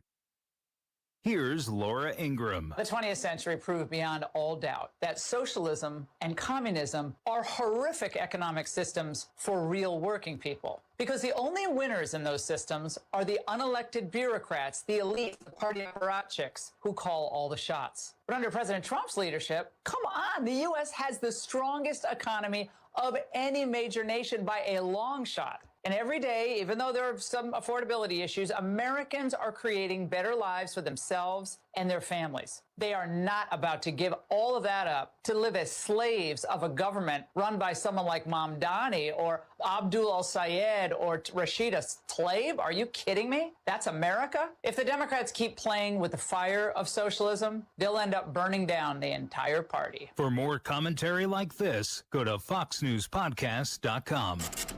You feel it every time you check out. Prices up, paychecks stretched, families squeezed. That's why Ann Wagner's fighting to get government off your back and out of your way. Wagner passed the largest tax cut in American history, expanded child tax credits, ended taxes on tips, overtime, and Social Security. And Wagner is working to lower costs so families keep more of their hard-earned money. But Ann Wagner knows delivering for Missouri means more than just protecting their wallets. It means protecting our streets as well. That's why Wagner fought to secure our border, deport dangerous illegal aliens, partner with law enforcement, and put predators behind bars and off our streets so our neighborhoods and communities stay safe. Because real effective leadership protects what matters most: your money, your family, your safety. Ann Wagner for Congress. I'm Ann Wagner, and I approve this message. Paid for by Ann Wagner for Congress. There's something magical about walking into your backyard and knowing your family is completely safe and secure. Hi, I'm Sean Long, owner of STL Fenceworks. That's the feeling my team and I have been creating for metro area families for more than 50 years. Whether you're adding your first fence or finally creating the outdoor sanctuary you've always wanted, we offer premium vinyl and stunning ornamental options, all designed around your family's specific needs and lifestyle. While other companies struggle with supply delays and rising costs, we've always proudly used all American-made materials, which means better pricing and faster installation for you. Our experienced craftsmen exemplify our motto: your satisfaction is our passion. From Warrenton to Wildwood, your neighbors trust us because we live here too. And we care about your project as much as you do. Right now is the golden time to build with flexible financing options and a commitment to completing your fence on time and on budget. Visit stlfenceworks.com. Let's take a break. Good idea. Hey, Tom, what are you doing on that Amendment 4? You know, we fought for our freedom and rights. I'm not giving them away without a fight. 4 takes them? That's exactly what 4 does. For over 100 years, Missouri voters have used our constitutional power to act when the politicians refused. I'll be darned if I'm voting to pass on less freedom and power to my kids. And doesn't 4 also kill majority rule? Yup.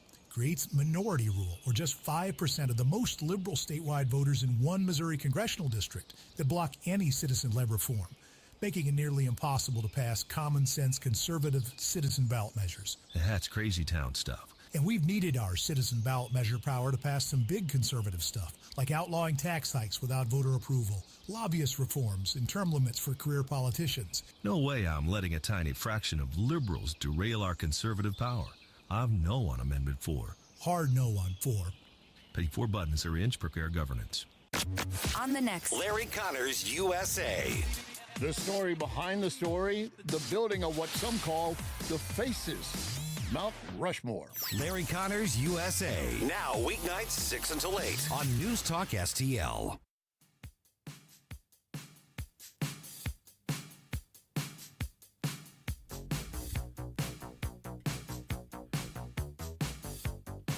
Welcome back to Colombo Company on 101.9 News Talk STL.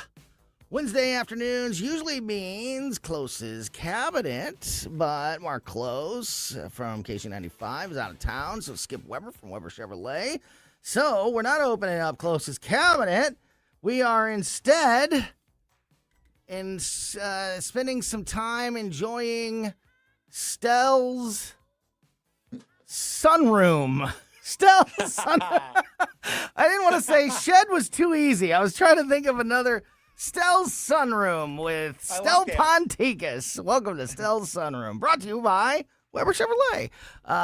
Stel Babe, producer Stel Ponticus. Really appreciate your time, buddy. Thanks for jumping in here in a pinch. And it's always important to have a little fun on a Wednesday afternoon. So appreciate your time. How are you, my friend? Hey, doing fine, thanks. Good to be with you, Tony. And I wanted to start off, and Ashlyn was nice enough to find this at the last minute. That's Patti LaBelle's New Attitude. Yes. That's from back in '84 from the Beverly Hills Cop soundtrack. Yeah. And the reason I asked her to do that was because Patti LaBelle sang the national anthem last night at the All-Star game. And she's a native Philadelphian. Game was in Philly. A very boring game, by the way, and I guess we can digress a bit from politics and everything else if it's okay with you to talk about the All-Star game. Let's do a little mini KLOSES Cabinet and just have some fun here. Okay. Yeah, for sure. She sang the national anthem, did a great job on it, and I realized after about a minute or so, this gal is 82 years old. That's She's fantastic. been around for ages and has had a great music career that spanned, I think, probably about 60-some years since she was a teenager. So kudos to her. Yeah. For still sounding really good. She did a great job on the national anthem. And I think Jennifer Hudson did America the Beautiful or God Bless America, one of those two. And for me, those were the highlights of the All-Star game last night. American League won 4-0, but I'm just being honest with you. It was a really boring game. You know what I watched? Still, you know that I have been a very lax sports fan in general over the last 10 years or so. Growing up, and not just growing up, I mean, until I was, middle-aged, I was a sports fanatic. Cardinals baseball, Blues hockey, Cowboys football, because I grew up right in between. The Big Red were here when I was little, and then they were gone, and then we didn't get a football. The Rams didn't come until I was in high school. So Mid-90s. So I grew up a football fan with no football team. So my generation of St. Louisans, we all have our scattered allegiances when it comes to football. Mine was the Dallas Cowboys. So I was in, and I love college basketball and college football and everything. But, just I think the sports they're over officiated these days. And we've allowed politics and all of those. Sports are supposed to be where we leave politics and things like that at the door, and we come together to root for our team. It's supposed to be a great distraction that brings people together. And unfortunately, I just didn't feel like it was like that anymore. And then don't get me started on baseball and clocks, pitch clocks and challenges and it drives me crazy. Yeah, you can only throw over to first. You throw over to first, yeah. Exactly. I know. And you have, the pitch clock, but within, by 8 seconds left of the pitch count, the batter has to look at the pitcher and the pitcher has to look at the batter. They have to make eye contact, and then the pitcher can pitch after that. It's baseball. It's insanity. It's not supposed to be clocks in baseball. There's not supposed to be, did you look at me? What do you mean? You can't throw at a runner. You got to throw at the base when you're trying to I can't. It drives me nuts. But all of that aside, I'm not a big soccer fan, but you can't put the World Cup is a spectacle on the world stage. So I watched a little bit of the World Cup and kind of got that sports itch. I didn't watch the All-Star game last night, But I did for the first time in years, and what a perfect year to do it. I watched the home run derby on Monday night, and that was fun. Loved it. And for the first time ever, a St. Louis Cardinal wins the home run derby. So what a perfect time to come back and watch that. And that reminded me of, like, this is what it's supposed to be. I'm watching the home run derby on Monday night with my soon-to-be son-in-law, who's 23, and my 9-year-old son, and we're watching baseball. I mean, it was just like, this is what sports is supposed to be. So for a moment there, I got a little bit of that, and I thought that was cool. And yeah, the fact that we've had Mark McGwire and Albert Pujols and others, come through St. Louis, for Jordan Walker to be the first and only Cardinal to win a home run derby is pretty amazing. So that was awesome. And he had an amazing comeback. He did. Was on his way to winning it, and then Jordan just kind of turned things around, did a really great job in that final round. I'm not a fan of having the magenta ball. I guess that's what they call it, which can give you an extra swing if you hit a home run, and adding more silly rules to the thing. But I have to admit, it was fun to watch. It was great to see Jordan have that great final round where he hit, I don't know, about 6 or 7 home runs in a row to overtake Kyle Schwarber. And everybody loves Schwarber. He's a great guy. I love him because of his early career with the Cubs, drafted by the Cubs, and then left. Just one of those situations where you still love a player after he's gone. Cardinals fans do that with the players who have left here. Mm-hmm. And I do that somewhat with former Cub players too, along with Cardinal players. And Walker just had a great night, and kudos to him. That was awesome. And that swing, his swing is so smooth. It's just beautiful. Yep. And I mean, he was just long, and the way he came back to win that, it was a whole lot of fun. Speaking of sports, speaking of the World Cup, people who don't watch soccer, and I'm not a big soccer guy. They always, every time I start getting into soccer, something stupid happens, and I'm like, oh, this is why I don't like soccer. Some kind of flop or, inexplicable red card or yellow card or something, whatever it may be. But one of the most amazing things about soccer is that it's so impossibly hard to score most of the time. But when there's a penalty kick, it looks like, how could anybody ever miss? The goal is, is massive, and, the keeper barely has a chance. However, that is when you're talking about the best of the best, the elite soccer players that, they have the big advantage over the goalkeeper. A poll was just done that, and almost 30% of people in the world, it wasn't just in America, 30% said that, almost 30% said that they believe that they could score a goal in a World Cup game on penalty kicks. I don't know about that. Yeah. No. I know it looks tremendously easy when you're looking at it like that, and you take into account that these guys that are kicking the ball, their shots are coming in at an incredible speed. And that's why the goalie has, a limited chance and has to basically guess, try to predict, which way to dive or whatever. It's not going to be that way if I'm the one kicking the ball. That goalie's going to have a little extra time to analyze the situation. So, yeah. And I think the magic of this whole World Cup is the fact that we've got a legendary player in Messi from Argentina, and here's Argentina playing in the finals. That they're playing, I guess, right now against England, and they have a chance to go to the championship match to face. Who are they going to face? Is it Spain? France or Spain? I think yeah, it would be Spain. Mm-hmm. So you have a legendary player like Messi, and he's been playing well. He's been scoring some goals. It's a really great opportunity for folks from around the world to gather together and really enjoy a sport that, I agree, it's not high on the list here in the States, but still, it's something that much of the world really enjoys, and I'm on board with it like you are. I'm not a super soccer fan. Yes, I went to St. Louis U during their glory days in the early 70s when they kept winning NCAA championships, but it's just a fun time to be able to get together with folks, and it's almost like a Super Bowl for the rest of the world. Yeah. Just a couple minutes left here with Stel Babe, producer Stel Ponticus, filling in for Mark Close and Skip Weber. A 2-for-1 with Stel Babe. This Close's cabinet this week. Stel's sunroom is what we're calling it. This this survey, one is surprising to me in that just the basis of it, and then I want to get your thoughts on the details here. So a survey was done about grilling habits for Americans. You know, we're right, you know, this is just coming off the 4th of July, right in the middle of summer. We're in full-blown grill season across the country here.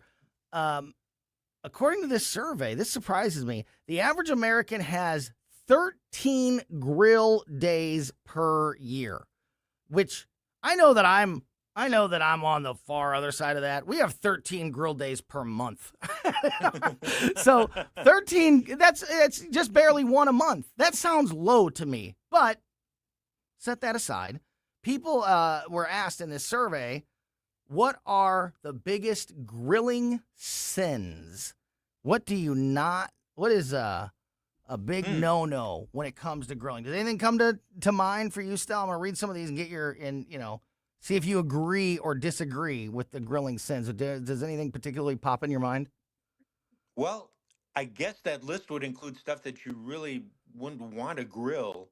And I have to admit that there probably are a few things. I'm not a big fan of grilling fish, even though it does come out fine. And I think the restaurants that we've gone to where you can get fish grilled, it usually comes out nicely. But I'm just not a fan of. You got to know. You got to pay a lot more. You got to really know what you're doing for fish, because you can mess it up, dry it out real quick. That's a good one. Definitely. This one doesn't have any foods on it, but that is a good one. Like, don't outkick your coverage. You know, if you only grill every now and then, stick with burgers and hot dogs and a steak or something. Don't try to get fancy because that can go bad fast. Here's the top few. Number 1, touching another person's grill without permission. Ooh. Opening the lid unnecessarily. That one drives some people crazy. If you're looking, you ain't cooking. Don't be picking up the lid. And then the other one in the top 3 here, pressing down on a burger with a spatula. Now listen, I know the argument there, but it depends on how you're preparing the burger. If you're having a smash burger, you need to smash it. But grilling sins that you may want to avoid, and hopefully you're getting out there a little more than 13 times a year. And if not, try it. You'll like it. Trust me. Still, babe. And smashing something with a spatula, by the way, if you wanted a burger that's medium or rare, medium rare or something like that, if you're going to smash it down, then you're squeezing the juices out that you probably want in there. Absolutely. So I agree with you. Yeah, you shouldn't be. Depends on how you want to. If you're trying to make a smash burger, then you got to smash it. But if you're not, if you want a medium or medium rare, you can't be doing that. Yeah. And I'm big on steak with that. I need to see some pink, dark pink when it comes to steak. We got to, don't want to be, I don't want to be eating leather. So, hey, great stuff, Stel. What? Go ahead. One quick thing here before we go. Sure. Because Mark isn't with us today, this is my chance to actually say something that probably no one would believe, and I didn't really believe it until I actually went through some memorabilia stuff a few weeks ago and found out that Mark and I worked together at a college radio station back in the spring of '72. No kidding. I had no idea. I came across a staff list from KBIL, the campus station at St. Louis University, from the spring of '72.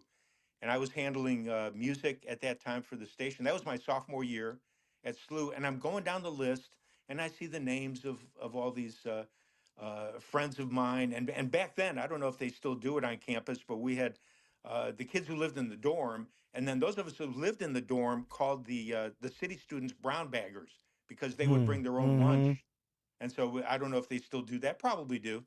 And Mark was a brown bagger. I did not know him back then, but at the bottom of the list, there's Mark Close listed on there as part of the on-air staff at KBIL in the spring of '72, and that just totally blew me away. I That's didn't even know amazing. that he was there. We probably didn't cross paths Yeah. because for me living in the dorms, we didn't necessarily run across the kids Yeah, who the were Brown on Baggers. the campus radio station, Yeah. who were the city kids. Huh. So I don't actually remember bumping into him, but he was on staff. Probably saw each other at the staff meetings. But other than that, that was about it. But that blew me away 54 years ago. We were working together at a campus radio station. That is amazing. Yeah, that's awesome. hilarious. And now you're filling in for him here on Closest Yep. Cabinet. Stell, babe, really appreciate your time, buddy. Great to talk with you, my friend. Thanks. And we'll catch up with you again very, very soon.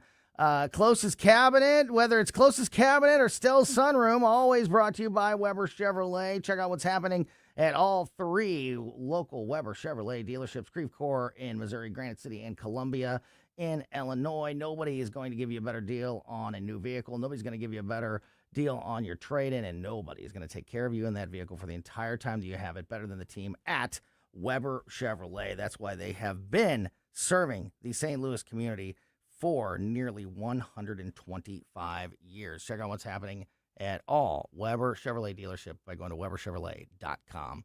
All right, before we hand things off to Tim Jones and Chris Arb's show, going to dive back into the news and talk about the upcoming Missouri August election. It's been a focus of today, which is really important because we are less than 3 weeks away from the all-important Missouri primaries, and we're going to be joined by our Missouri political insider, Rodney Boyd, next.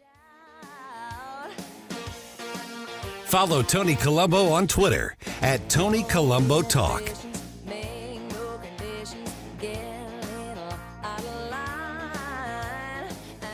Hey, it's Tony Colombo, and it's tough to pick, but my favorite sandwich at Capriati's is the cheesesteak with a side of Cap's awesome fries. Visit Capriati's now at 2 locations on Manchester at McKnight and Rock Hill, and now in Creve Coeur on Olive, just 1 mile west of 270. The Herzog Foundation is the vision of its founder, Stanley Herzog, and it exists to promote quality Christ-centered K-12 education nationwide. Hi, this is Chris Stegall with the Herzog Foundation. We offer a wide variety of resources relevant to today's families, including a free online publication called The Lion. The lion is one of God's most majestic creatures, symbolizing strength and courage. Named for its attributes, the Lion publication carries articles covering a wide range of topics facing American families and culture, especially related to the education of children. The Lion can be found online at readlion.com. That's READ lion.com. Sign up for The Lion at readlion.com and find dozens of must-read articles published every day. Visit readlion.com and subscribe for the weekly and daily digests so you never miss an article. Readlion.com. That's readlion.com. When Donald Trump needs conservative votes to help pass his agenda for Missouri, Representative Tricia Burns never answers the call. Tricia Burns has missed 370 votes. Burns is bucking President Trump's priorities. Burns did not vote to stop DEI initiatives, prevent China from owning Missouri land, defund Planned Parenthood, and Burns did not vote to ban boys from girls' sports. Tricia Burns not showing up for Missouri and President Trump. Instead, Tricia Burns spends her time pulling pranks on the Suicide Prevention Hotline. Yes, you heard that right. Tricia Burns lied to the police and staged a fake suicide emergency. She sent a series of messages to the hotline and said she, quote, had a gun to her head, end quote. When she got caught, she said there'd be no consequences because she's a politician. By August 4th, vote to show Tricia Burns that there are consequences to being bad at your job. Cut the Bullpack paid for and is responsible for the content of this advertising. Not authorized by any candidate or candidate committee.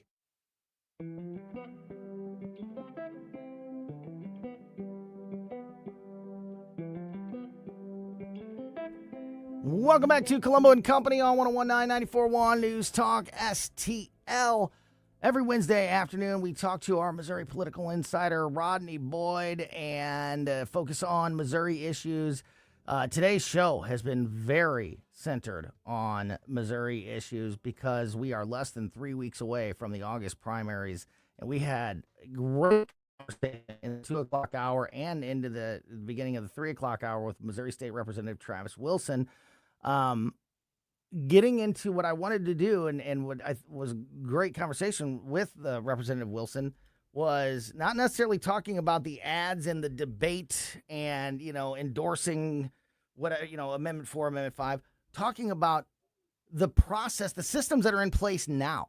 Why do we have Amendment 4 and Amendment 5 on the ballot? What is the problem, if there is one, in your opinion? And we really got, into the bases, the roots of that conversation with Representative Wilson. It was great. I highly recommend you go back and check it out. And I think it's the important thing to do moving forward to gain understanding for these all-important elections. And we're going to continue the conversation with Rodney Boyd on the line now. Rodney, I'm going to ask you the first question I asked Travis. We've established the importance of these August primaries that are less than 3 weeks away. Do you feel like that importance is transferring into more engagement and awareness than a primary election in the past, where you struggle so much to get voters to the ballot box? Is there more energy surrounding this, or is it the same? Is that going to be the same struggle for people that are in these races in August to get people involved? I'm really glad you used the word in that question, energy. I'm glad you used that word, Tony, because I'm just not seeing or feeling a lot of energy in the populace, right? I have a lot of conversations with elected officials and people who work in government and people who work around it. And so obviously they're acutely aware of the stakes and what's at stake. But when you get outside of that sort of what they call the beltway, that inside chatter, there is just I'm not seeing a lot of energy. Every now and then I haven't been as active since I had the kid, but I would talk to people just in the normal course of events, and people would be clueless. They would say, well, what is it? And to try to get someone that has never really dealt with the referendum petition process in a 2 or 3 minute conversation to understand how it works, it's almost daunting. So there's just not, and I don't know what to do in 3 weeks, but there's just not a lot of energy around these issues. You're doing obviously your part. You're putting it out there on the airways, and people who are fortunate enough to listen to your show, they're going to get some insights. But think about the hundreds of thousands of people that are at work right now, don't have the ability to tune in. So and there's not the kind of money being spent in this cycle. And what I mean by that isn't people buying it. It's that when you have a presidential cycle and a governor's on the ballot and a U.S. Senate, there's so much more money and energy that is generated, right, around almost every issue of importance. So when there's no significant big ticket item that's driving money into the cycle, the noise or the energy around these things is very, very muted. And that's what I'm seeing now.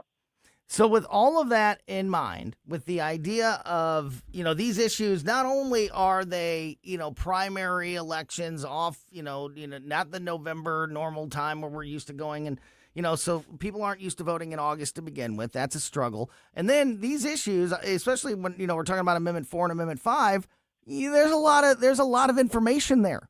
So that's another struggle, like as you just mentioned, to get that information out there and understanding out there. It's so much more than you can get in a 30-second political ad, and that's why we're having these conversations. So with all that in mind, and not necessarily your personal opinion, but you are around you're around the people that are involved in these elections and these races and these things. Is there a thought process in the state of Missouri when it comes to Amendment 4, Amendment 5, and where the momentum currently lies? Are the people that are pro Amendment 5, are they panicking because they feel like it's not going their way? Is there a sense of that out there somewhere? Go ahead. No, I think the people that are pro Amendment 5, which is to take the income tax model, shift it to a new model. I think they're firing on all cylinders. They're running ads, traditional media, paid media, social media. So I think as far as they're concerned, they're pulling every lever they can pull I think the thing that really is sort of challenging, and I think they're going to keep pulling until the polls close on the 4th. I think the thing that has got everybody sort of Concerned is where are those messages? How and where are those messages landing? Right? Because the general electorate right now, they're just not focusing on the political date of August the 4th, right? And so you have a perspective that you turn the volume up, right? You turn the volume up on getting out to vote, and you turn the volume up on your messaging from now to the 4th, and you hope that you can get people to tap in terms of being concerned and aware. And if you do that, then you run into the other mega hill of now trying to get people to comprehend the gravity of Amendment 4, Amendment 5. It's easy when people are looking at. It's not even. I shouldn't say easy. Forgive me. It's not that difficult to say whether or not you want to vote for Wesley Bell or Cori Bush. You can figure that out with a couple of quick clicks on Google. Yeah, right. Okay, right. All right. But whether or not you want constitutional amendment processes. Yes. I mean, I know. It's almost like it's so much to ask the voters. Well, and that's why we spent 10 or 15 minutes in the 2 o'clock hour talking about getting into the details of that and the process and how it's worked. And with Representative Wilson in the 2 o'clock hour, and these are the conversations that I plan to have over the next 3 weeks with you and other folks involved, not only politicians, but also business owners and, other aspects. Tony, I had a conversation earlier today I won't say the name, with a prominent regional CEO. And I hadn't talked to him for a while. He called to check on things. And he said, "Hey, I got a question for you because you're inside this stuff and I'm not. What's on the other side of this Prop 5? And I understood exactly what he was asking. Yeah. He said, "What's on the other side, Rodney?" And I said, "Well, look, sir, let me just be clear. That is going to be determined." And he said, "That bothers me." Yeah. You can't give me a cheat sheet on what's on the other side. And I said, "Well, I'm telling you, there's no cheat sheet. What's on the other side is you have to give the legislature the ability." And this is a guy, by the way, who I'm pretty sure he's Republican. I've never asked him, but I'm pretty sure he is. And I'm pretty sure that's where his dollars flow. So I said, you have to trust, governor and legislature. He goes, "Yeah, that's the part that's giving me a little heartburn." Right. Thing. But at least you have more. My answer to that quickly, because we're almost out of time here, Rodney. My answer to that quickly is at least you will have more of a voice, more of a say and influence in that next step than you would if we just leave it the status quo and you don't have any say in what comes out of your income tax. Less than a minute to go here, Rodney, to leave this on a really important point, and we'll continue this conversation with Rodney Boyd in the coming weeks, certainly. I screamed about IP reform for years. This is just to get an idea of the importance of these August elections. If Amendment 4 does not pass, when's the next time we'll ever get a shot at it in the state of Missouri? That's a very difficult question to answer, but I'll tell you, if it doesn't pass, you'll probably have a constitutional amendment being proposed early next year, or 2 or 10. Yeah, I guarantee it, because there are issues out there that people are going to say as this year goes through. We're going to use this ease of process, change the Constitution. It took years to finally get it on the ballot. I don't know that we will see it again, at least anytime in the near future, years. So this is our one chance at it before we're talking in 20 years about, we just amended the 300th constitutional amendment in Missouri. Rodney Boyd, thanks as always for your time, my friend. Great stuff. Really appreciate it. We're back tomorrow at 2. Keep it here for Tim and Chris next. John Beal knows it right after a hailstorm. New roofing companies start popping up everywhere. But the Small Business Administration reports 96% of them go out of business within the first 5 years. So how good is that warranty? John Beal started in the roofing business helping his granddad and his dad. Always offering the best roof, best price, best guarantee. John Beal Roofing, not some fly-by-the-night operation. Call my friend John, 1-800-NEW-ROOF, 1-800-NEW-ROOF. This is Larry Connor's commentary on News Talk STL. Here's a laugh, something that Missouri legend Mark Twain